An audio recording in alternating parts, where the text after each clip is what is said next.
প্রিয় viewers, education world ভিডিওর পক্ষ থেকে আমি ফার্স্ট সবাইকে জানাচ্ছিলাম আসসালামু আলাইকুম। আজকে আমি বিজনেস ম্যাথের একটি অঙ্ক নিয়ে হাজির হয়েছি। এখানে দেখা আছে 5 নাম্বার, তার মানে হচ্ছে যে নবম ও দশম শ্রেণীর সেট ফাংশনের যে একটা অধ্যায় আছে, এই অধ্যায়ের 5ম নম্বরের অঙ্কটা হচ্ছে এটা। আমরা জানি যে এটা আমরা স্টেপ বাই স্টেপ অঙ্ক করাচ্ছি, যে কিভাবে আসে, যে আমরা এই সেটের যে অঙ্কগুলো কীভাবে আসে আমি স্টেপ বাই স্টেপ করাচ্ছি। আমি গত ক্লাসে বলেছিলাম যে এই সেট ফাংশনের সময় আমরা সেই সেটের যেই ওই অধ্যায়টা আছে, এই অধ্যায় থেকে নবম শ্রেণী এবং কি দশম শ্রেণী যে অঙ্ক প্যাটার্নগুলো আছে সেটের, এগুলোর থেকেই এক প্যাটার্নের অঙ্ক আসে। তো এই প্যাটার্নগুলোর মধ্যে এটা হচ্ছে একটি অঙ্ক।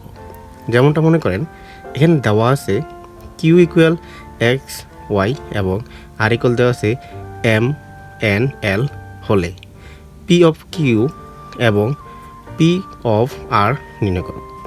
তার মানে বলছে যে আমাকে পি অফ কিউ এবং কি পি অফ আর নির্ণয় করতে। এখন দেখেন আমি কথা না বলে অঙ্ক চলে যাচ্ছি। এখানে আমি কী কী দেওয়া আছে আমি আগে দেখে নিই। দেখি দেওয়া আছে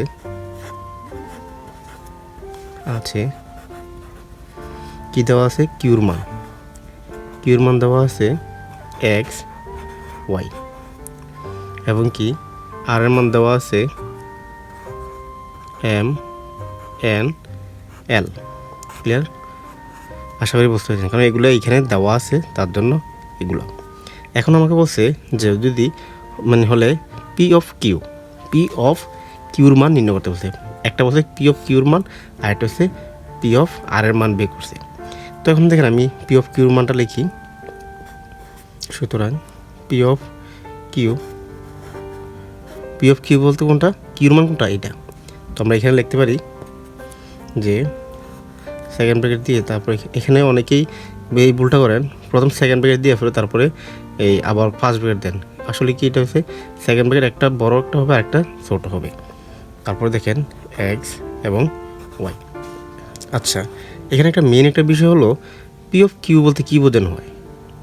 পি অফ কিউ বলতে বোঝানো হয় যে আমরা এই এক্স এবং ওয়াই আমি কয় রকমে সাজাতে পারি বা কয় রকমে হতে পারে, এই জিনিসটাই বোঝানো হয়, যেটা আমরা মানে অঙ্কের মাধ্যমে দেখাইতে হইব। তো এখানে দেখেন এক্স এবং ওয়াইকে আমি কয় রকম সাজাতে পারি। যেমন এক্স এবং ওয়াইকে নিতে পারি আমি দুইটা একসাথে নিতে পারি। তারপর আরেকটা করতে পারি, যেমন এই শুধু এক্স নিতে পারি। তারপর দেখেন শুধু আমি এইখানে ওয়াইও নিতে পারি শুধু, তারপরে আর কোনো নিতে পারি না। তারপর একটা ফাঁকা সেট দিতে পারি। ক্লিয়ার? আশা করি বুঝতে পারছেন। তারপর দেখেন যদি এটা না বুঝে থাকেন তাহলে যখন আমি পি অফ আর এর মান বের করবো তখন ক্লিয়ারলি বুঝতে পারবেন। যেমন দেখেন এখানে পি অফ আর এর মান নির্ণয় করব। পি অফ আর এর মান, এখন দেখেন আর এর মান কোনটা আছে, এটা বড় একটা সেকেন্ড ব্র্যাকেট, তারপর ছোট এম এন এল। তার মানে বলছে যে আমরা এখানে 3টা মান আছে, তার আগে ছিল 2টা মান। 2টা মানকে আমরা কয় ধরনের সাজাতে পারি এটা দেখাইছি। এখন যে মানে আর এর মান এখানে 3টা আছে, 3টাকে আমি কয় ধরনের সাজাতে পারি এই জিনিসটাই দেখবেন। তো দেখেন এটা যখন থাকবে, এখন আমি এটা কয় রকম সাজাতে পারি। দেখেন যদি পি এবং এম এবং এন যদি আমি নেই, 2টাকে আমি একবার নিতে পারি। তারপরে আবার এন এবং এল এর সাথে নিতে পারি। যেটা একবার নিব এটা আবার দ্বিতীয়বার নেওয়া যাবে না, মনে রাখবেন। তারপরে এটার সাথে এটা নেওয়া হয়ে গেছে, তাহলে আমি আবার এম দিয়ে আবার এল এর নিতে পারি।